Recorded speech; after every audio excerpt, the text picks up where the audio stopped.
The great hall was silent as Commander Zektar walked to the center of the room. His forearms shook as he moved, and his green-scaled skin looked pale under the bright lights. The Galactic Council members sat in their high chairs, watching him, with curious eyes.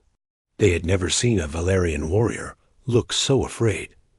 Zektar had asked for this meeting himself. For 3 years, he had stayed quiet after the war ended. Now he needed to tell everyone what really happened when his people fought the humans. The other council members thought they knew the story, but they were wrong. They knew nothing about Doctor. Lisa Hartwell sat in the back row, watching everything. She was the only human in the room, and she felt very uncomfortable. The other aliens kept looking at her with strange expressions. Some looked scared, others looked angry. She didn't understand. Why? The tall blue alien who led the council spoke first. Commander Zektar, you have requested this hearing to discuss the recent war with the human species. Please tell us why this is necessary. The war is over. We have peace now. Zektar's voice was quiet when he began to speak. Honored Council. Members, you think you know what happened in the war. You think the humans won because they got lucky or because we made mistakes. You are wrong. I must tell you the truth before it is too late. He looked around the room at all the different alien faces. There were the tall blue Centauri with their long necks, the small gray Kepler beings with their big black eyes, and the orange rock-like Titan people.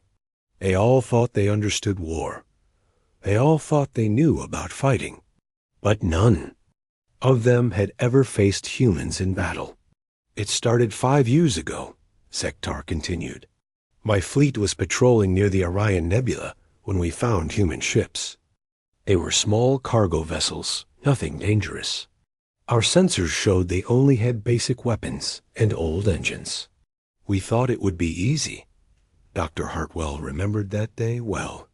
She had been on Earth when the news came about the attack on the refugee convoy. The government had tried to keep it quiet, but word spread quickly. Families had lost everything when their colony world was destroyed, and these ships were all they had left. The human ships sent us a message, Zektar said. Their captain was named Jake Morrison. He used very simple words, like a child learning. To speak, he said his ships carried families who had lost their homes. He asked us to let them pass safely.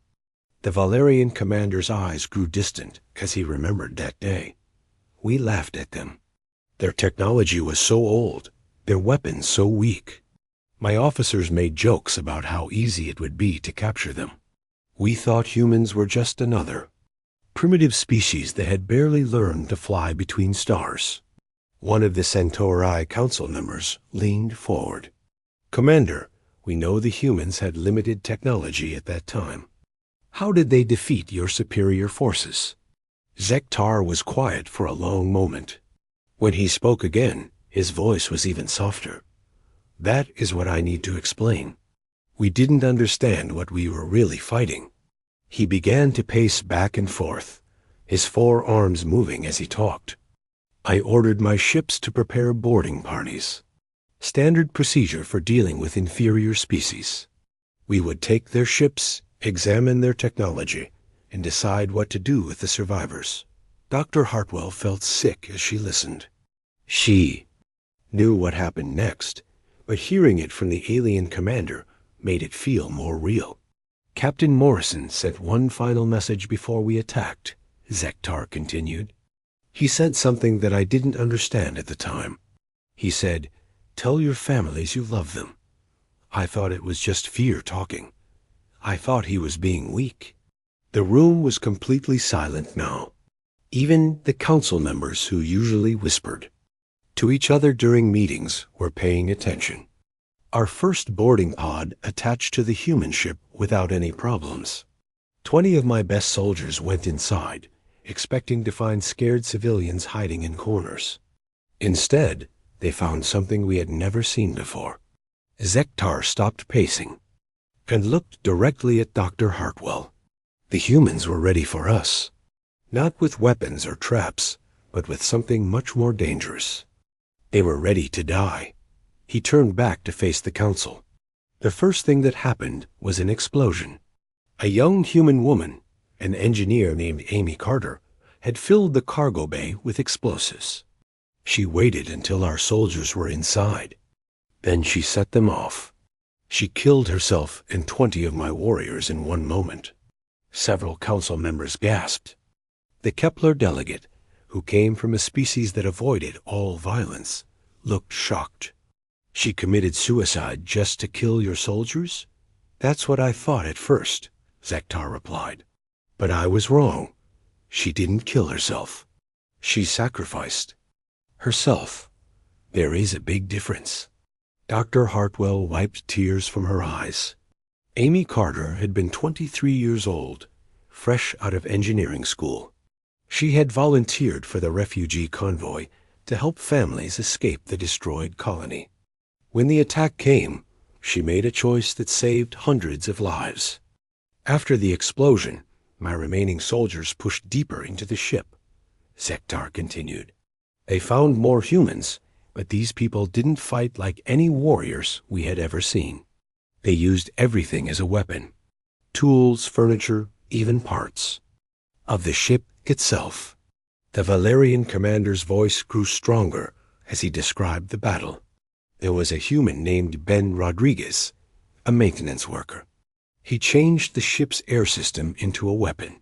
He filled certain areas with hot air that burned my soldiers when they tried to enter.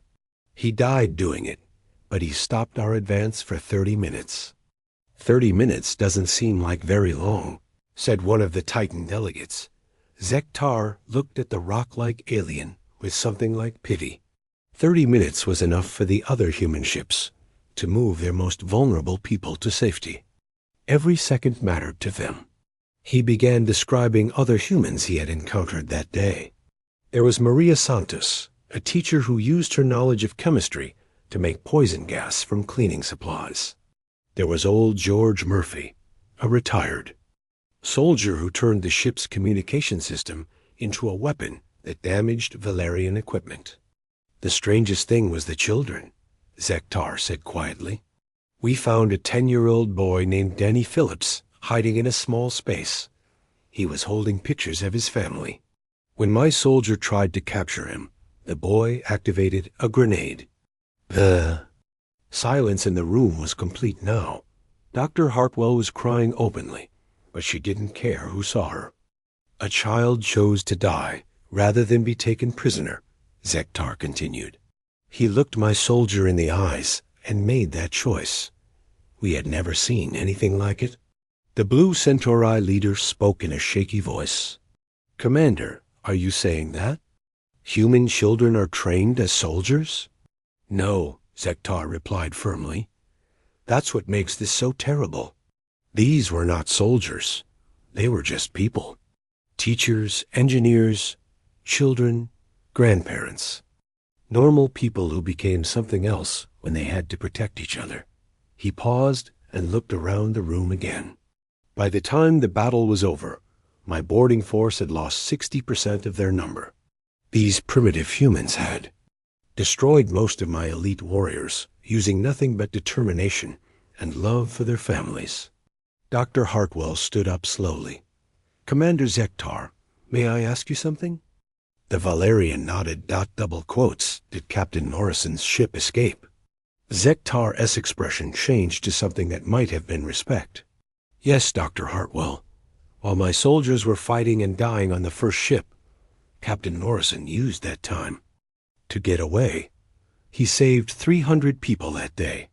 And the people who died fighting your soldiers? They knew they would die, Zektar replied. They chose to die so others could live. I have been a warrior for 40 years, and I had never seen courage like that. The room was quiet as everyone thought about what they had heard. Finally, the Centauri leader spoke again. Commander, this is just one battle. How did this lead to? Your people losing the entire war? Zektar's laugh was bitter and sad. Honored council member, This was not just one battle. This was our first lesson about humanity, and we learned that everything we thought we knew about war was wrong. Commander Zektar took a deep breath before continuing his story. The council members were still shocked by what they had heard about the first battle, but he knew the worst was yet to come. Dr. Hartwell sat forward in her chair, her hands folded tightly in her lap.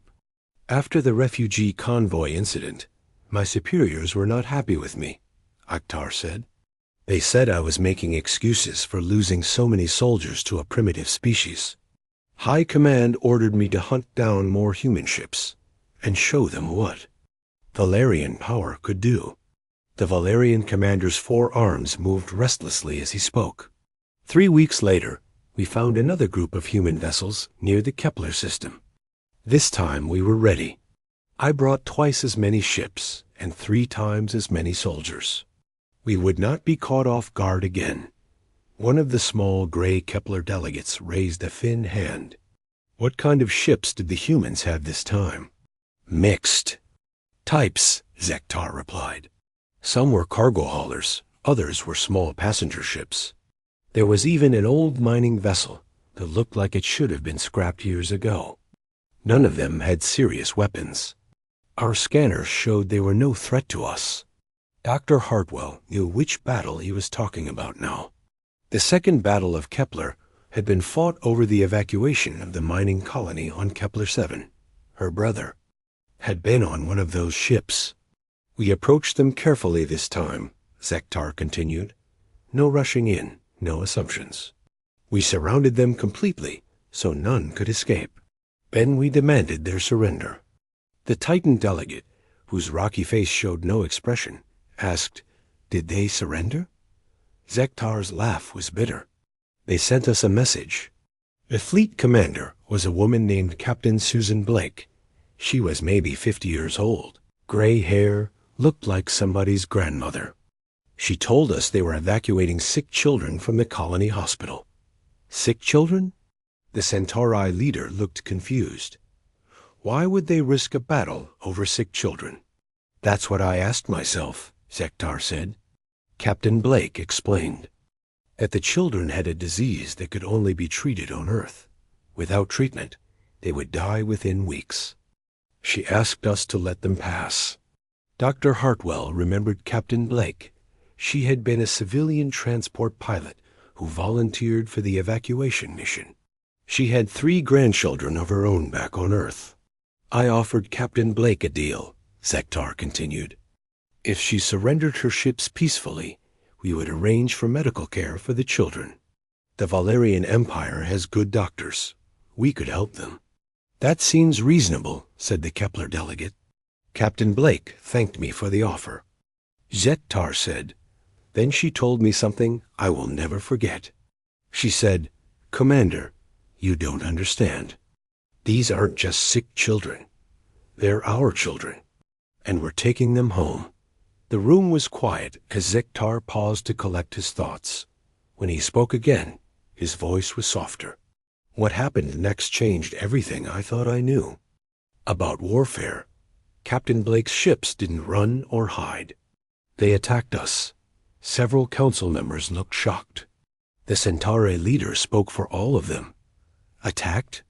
But you said they had no weapons.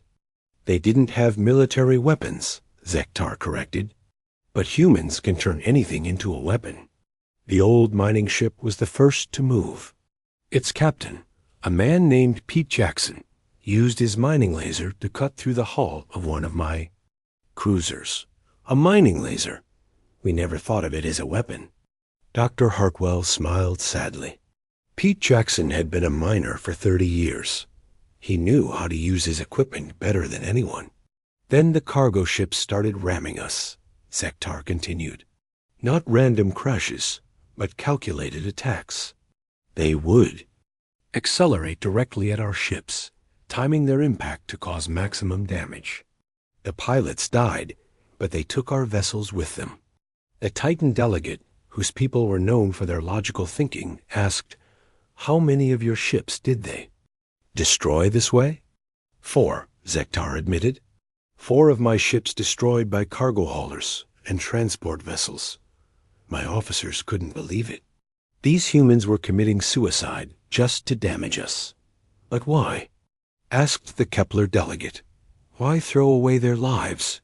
Zektar looked directly at Dr. Hartwell. Because every ship they destroyed was one less ship chasing the medical transport. Every minute they bought with their lives was another minute for those sick children to get closer to safety. The Valerian commander began pacing again. Captain, Blake's ship was the last one we caught. She had led us on a chase through an asteroid field, using her knowledge of civilian routes to stay ahead of us. When we finally cornered her, she was less than an hour from the hyperspace jump point. Did you capture her? Asked the Centauri leader. We tried, Zektar said. I sent my best boarding party to her ship. They found Captain Blake on the bridge. Alone, she had sent all her crew to the escape pods. She was an old woman, no weapons, no armor, just sitting in her captain's chair. Dr. Hartwell felt tears starting again. She had met Captain Blake once at a transport pilots conference. She had been a kind woman who always carried pictures of her grandchildren. My soldiers surrounded her, Zektar continued. She didn't resist. She just asked them to be careful because there were medical supplies on the ship that the children needed. Even then, she was thinking about those children. So you captured her? The Kepler delegate asked. We tried, Zektar repeated. But while my soldiers were securing the ship, Captain Blake did something we didn't expect. She had programmed the ship's computer to send a distress signal to every human vessel in the system. Not asking for help, but giving them information. The Titan delegate leaned forward. What kind of information? Everything, Zektar said quietly. Our ship positions, our weapon capabilities, our patrol routes. She had been studying us during the entire chase, learning our tactics. She gave all that information to the other humans. But she was captured, said the Centauri leader. What good would that information do? Zektar stopped pacing and looked at the council members. Because Captain Blake knew she was going to die. She had rigged her ship's reactor to overload. She waited until my soldiers were all aboard. Then she activated the self-destruct sequence. The silence in the room was complete. Dr. Hartwell was crying openly now, remembering how Captain Blake had talked about her grandchildren at that conference. She looked my soldiers in the eyes, Zektar continued, and she said, "Tell your commander that humanity remembers its children." Then she died, taking 40 of my best warriors with her.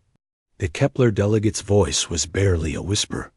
She killed herself and your soldiers just to send information to other humans? She sacrificed herself to give the other humans an advantage, Zektar corrected. Because of her information, they knew exactly how to avoid our patrols. The medical transport with the sick children reached Earth safely. All of them were cured. The Centauri leader was quiet for a long moment. Commander, you said this battle changed everything you knew about warfare. How? Zektar looked around the room at all the alien faces. Because we realized that every human ship we fought was commanded by someone like Captain Blake. Every human we killed was someone who would die to protect their children. We weren't fighting soldiers or warriors. We were fighting parents. But surely not all humans would make such sacrifices, said the Titan delegate. That's what we thought, Zektar replied. We were wrong. Over the next 6 months, we fought dozens of battles with human ships. Sometimes we won, sometimes we lost. But every single time, the humans fought like Captain Blake and her people. They fought like every life we were trying to take belonged to their own family. Dr. Hartwell stood up again. Commander, may I ask you something else? Zektar nodded. How many of your ships did humanity destroy during those 6 months? The Valerian commander was quiet for a long time. Finally, he spoke in a voice so soft the council members had to lean forward to hear him. By the end of 6 months, the human fleet was 3 times larger than when we started fighting them. But my fleet was half the size it had been. We were losing ships faster than we could build them. "How is that possible?" asked the Centauri leader. "You had superior technology." "Technology doesn't matter," Zektar said, "when you're fighting people who refuse to be defeated. Every human ship we destroyed was replaced by 2 more. Every human pilot we killed was replaced by someone who had learned from their sacrifice." He looked at Dr. Hartwell one more time. "We thought we were fighting a war, but the humans were fighting for something much more important. They were fighting for the right to exist, to protect their children, to go home to their families." The Titan delegate asked the question that everyone was thinking. "Commander, what happened next?" Zektar's 4 arms dropped to his sides. "Next, we learned that everything we had seen so far was just the beginning. The humans had been holding back, testing us, learning our weaknesses. When they finally decided to fight seriously, we discovered what real warfare looked like." Commander Zektar moved closer to the center of the room, his green scales reflecting the harsh lights above. The council members had been quiet for several minutes, thinking about what they had heard. Dr. Hartwell could see the fear in their eyes as they began to understand what humanity was really capable of. "The real war began 8 months after our first encounter," Zektar said. "By then, both sides had sent word back to their home governments. The Valerian Empire decided that humanity was too dangerous to be allowed to spread across the galaxy. Earth's government decided that we were a threat to human colonies everywhere." The tall Centauri leader shifted uncomfortably in his chair. "Commander, surely your empire had advantages. Better ships, better weapons, more experience in galactic warfare." "We thought so," Zektar replied. "Our first real military engagement was at a place called Proxima Gate. It was a strategic jump point that both sides needed to control. I commanded a battle group of 12 heavy cruisers and 36 fighters.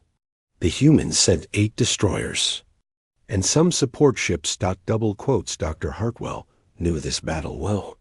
It had been taught in every military academy since the war ended. The Battle of Proxima Gate had shown the galaxy what human military thinking really looked like. We approached the battle traditionally," Zektar continued. "Form battle lines, exchange long-range fire, use superior firepower to wear down the enemy. It had worked against every other species we had fought. But the humans didn't fight the way we expected." The small gray Kepler delegate leaned forward. "What did they do differently?" "Everything," Zektar said simply.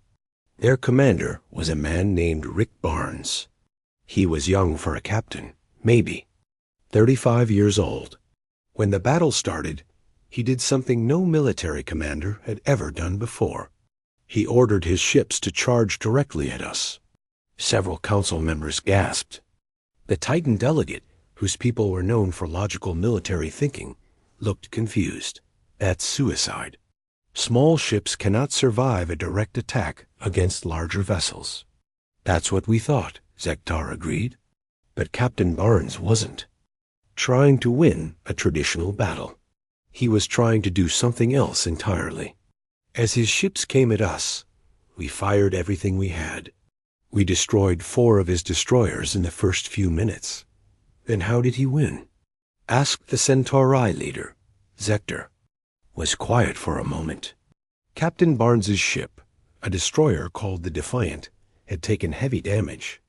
Its main weapons were destroyed, its engines were failing, and most of its crew was dead. Any reasonable commander would have retreated or surrendered. Dr. Hartwell felt her heart racing. She had read the reports about what happened next, but hearing it from the enemy commander made it feel more real. Instead of retreating, Captain Barnes did something that changed warfare forever. Zektar continued. He turned his dying ship into a weapon.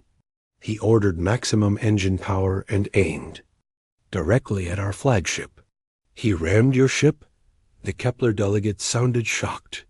Not just rammed, Zektar corrected. He turned his destroyer into a kinetic missile. The impact split our dreadnought in half. Captain Barnes and his remaining crew died instantly. But they took 800 of my soldiers with them. The room was completely silent. Dr. Hartwell remembered reading Captain Barnes's final message to his wife. He had told her he was sorry he wouldn't make it home for their daughter's birthday, but that he would make sure she had a future to celebrate. That was when we realized the humans had been studying us, Zektar said. Captain Barnes knew exactly where to hit our ship to cause maximum damage. He had learned our ship designs, our weak points, our defensive systems. While we were fighting the same way we always had, the humans were learning and adapting. The Titan delegate asked, "What happened to the rest of the human fleet?" "They escaped," Zektar admitted. "While we were dealing with the damage to our flagship, the surviving human ships retreated through the jump gate. But they left behind something more dangerous than weapons." "What?" asked the Centauri leader. "They left behind proof that humans could not be defeated by conventional warfare," Zektar replied. Word of the battle spread to every human colony. Captain Barnes became a hero, and every human military commander started studying his tactics. Dr. Hartwell knew that was true. Human military doctrine had been completely rewritten after Proxima Gate. The idea of using ships as weapons had become standard practice. The war changed after that, Zektar continued. We started seeing human tactics we had never imagined. There was a ground battle on Kepler Station, where a human colonel named Steve Hayes showed us what human soldiers could really do. The Valerian commander began pacing again, his forearms moving as he remembered. Colonel Hayes commanded only 200 Marines against our garrison of 3,000 soldiers. The station was built into an asteroid, with multiple levels and defensive positions. It should have been impossible for such a small force to capture it. "How did they manage it?" asked the Kepler delegate. "They didn't attack the station," Zektar said. "They attacked the asteroid itself." Colonel Hayes and his Marines spent 3 months tunneling through solid rock, living on recycled air and emergency rations. They dug tunnels beneath our entire defensive line. Dr. Hartwell had visited Kepler Station after the war. The tunnels were still there, a testament to human determination and engineering skill. "For 3 months, we thought we were safe," Zektar continued. "Our sensors detected no human activity above ground. We assumed they had retreated. Then one morning, the entire bottom level of the station exploded." "They planted explosives in the tunnels?" asked the Titan delegate. "Everywhere," Zektar confirmed. Colonel Hayes and his Marines had turned the asteroid into a weapon. They brought down half the station in a single coordinated blast. My garrison was reduced to 400 survivors in less than 10 minutes. The council members looked at each other with growing alarm. The Centauri leader spoke for all of them. "Commander, these tactics are extremely dangerous. We're all human. Military commanders willing to take such risks? That's what made them so terrifying," Zektar replied. "Every human commander we fought was willing to sacrifice everything to complete their mission. But the worst was yet to come." Dr. Hartwell knew what he was about to describe. The story of Sergeant Patricia Wells was taught in every intelligence school in human space. 6 months after Kepler Station, we captured a human intelligence officer during a raid on a supply convoy, Zektar said. Her name was Sergeant Patricia Wells. She was young, maybe 25, and she seemed terrified when we brought her to our prison camp. "You took prisoners?" The Kepler delegate sounded surprised. "We tried to," Zektar said. "We wanted to learn about human military organization, their tactics, their weaknesses." Sergeant Wells seemed like the perfect source of information. Dr. Hartwell smiled grimly. Patricia Wells had volunteered for the mission that led to her capture. She had known exactly what she was doing. For 6 months, Sergeant Wells was a model prisoner, Zektar continued.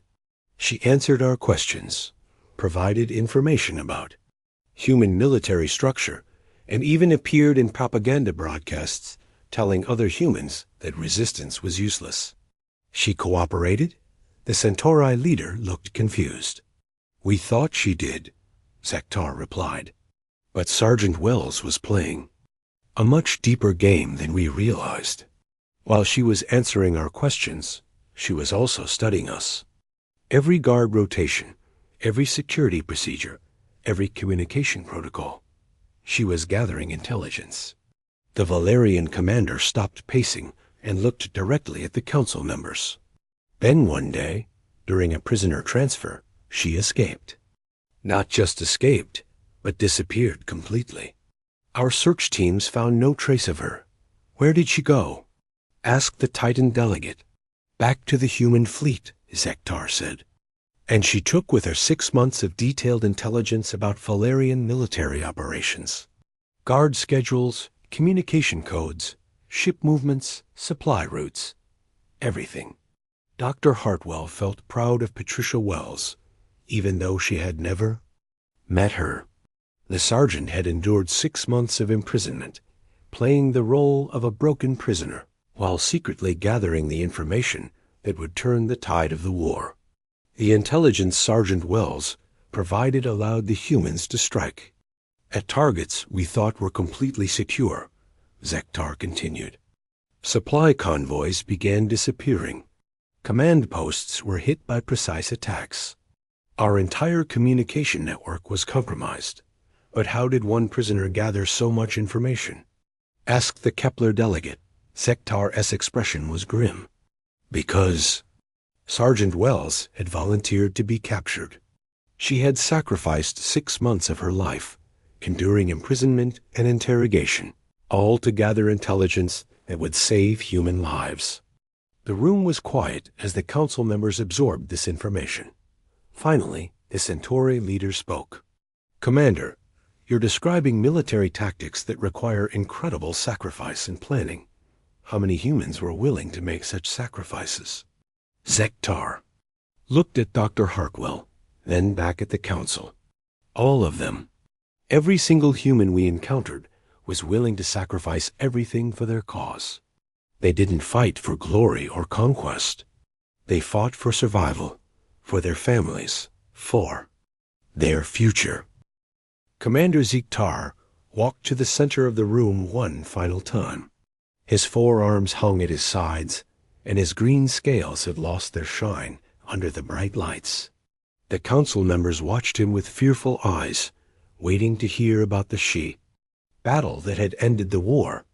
Dr. Hartwell gripped the arms of her chair, knowing what was coming. The final battle happened at Vega Prime. Zektar began. It was supposed to be humanity's last stand. My superiors had assembled the largest fleet in Valerian history. 300 warships, including our most powerful dreadnoughts. We outnumbered the human fleet 10-1. The Centauri leader leaned forward. With such overwhelming force, victory should have been certain. That's what we believed, Zektar replied. The human fleet consisted of only 30 ships, many of them damaged from previous battles. Their commander was Admiral Frank Cooper, an older man with gray hair and tired eyes. Our intelligence said he had lost his son in one of the earlier battles. Dr. Hartwell remembered Admiral Cooper. He had been a quiet man who rarely spoke at military meetings, but every human officer respected him completely. His son had died at Proxima Gate, serving under Captain Barnes. We surrounded the human fleet completely, Zektar continued. There was no escape route, no possibility of retreat. I was certain we would finally crush human resistance once and for all. Then Admiral Cooper sent a message on all frequencies. The Valerian commander paused, his voice growing softer. The Admiral spoke directly to us, to every Valerian ship in the fleet. He said, "We know you think we're monsters. You're wrong. We're something much worse. We're parents, children, lovers, and friends. and we will do anything to protect each other." The room was completely silent. Even Dr. Hartwell felt a chill as she remembered those words. They had become famous throughout human space after the battle. "At first, we didn't understand what he meant," Zektar said. "Then the battle began, and we learned the terrible truth. Everything we had seen before, every impossible tactic and desperate sacrifice, had been humanity holding back." The small gray Kepler delegate looked confused. Holding back? But they fought so fiercely in every previous battle. They fought to survive, Zektar corrected. At Vega Prime, they fought to win, and we discovered that there is a very big difference.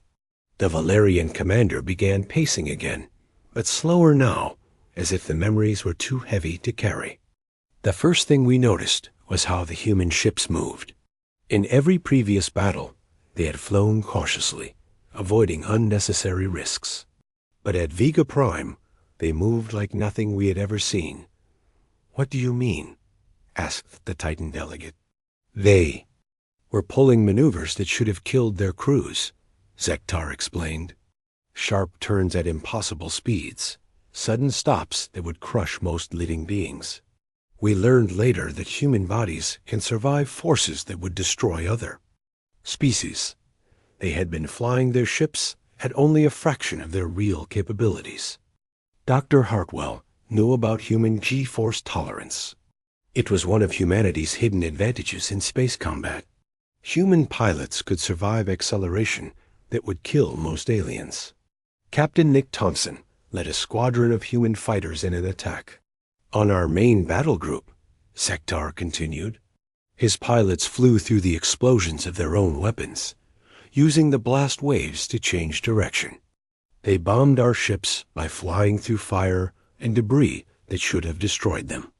The Centauri leader's long neck trembled. "How is that possible?" "Human reflexes are faster than ours," Zektar admitted.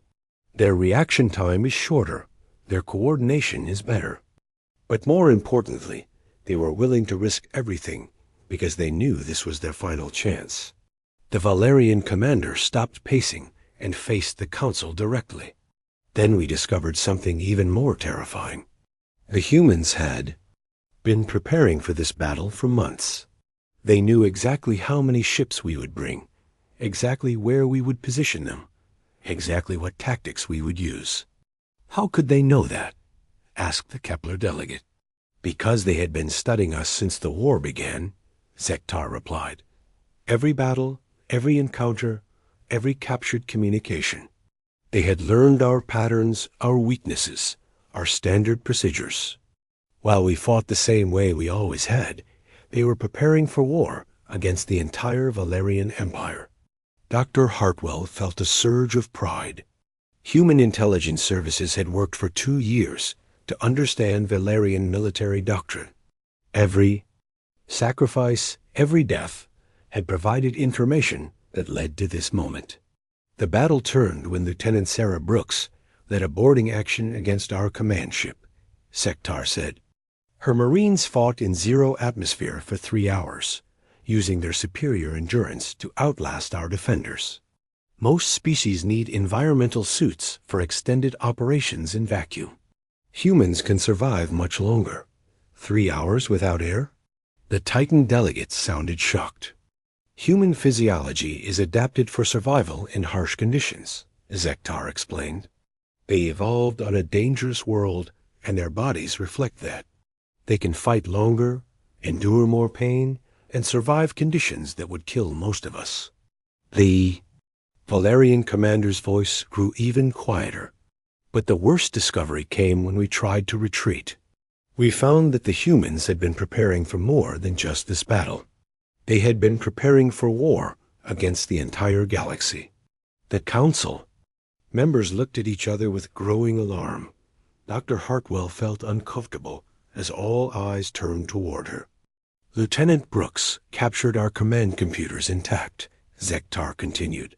On those computers, she found detailed files about every major species in galactic civilization. Military capabilities, physiological weaknesses, technological limitations.